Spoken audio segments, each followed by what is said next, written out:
1870 കാലഘട്ടങ്ങളിൽ നിലവിലുണ്ടായിരുന്ന ടോറിംഗ്ടൺ സ്റ്റേഷനാണിത്.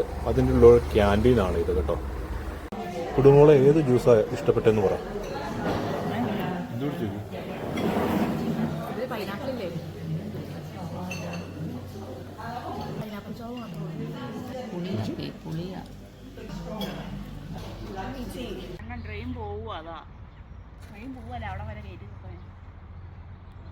Can you honk the horn?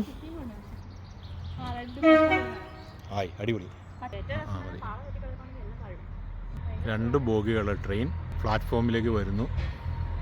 ഇപ്പോൾ ഈ ട്രെയിനും റെയിൽവേ സ്റ്റേഷനും കാണാൻ വരുന്ന ആളുകൾക്ക് വേണ്ടി അവരൊരു 1 മൈൽ യാത്ര ഇവിടെ നടത്തുന്നുണ്ട്. അത് ടിക്കറ്റ് വെച്ചിട്ടാണ്. ഞങ്ങൾ പക്ഷേ വന്ന ദിവസം അന്ന് ഉണ്ടായിരുന്നില്ല, കാരണം അവിടെ ഇൻസ്പെക്ഷൻ ആളുകൾ വന്നിട്ടുണ്ടായിരുന്നു. അതുകൊണ്ട് അന്ന് ട്രെയിനിൽ യാത്ര ഉണ്ടായിരുന്നില്ല.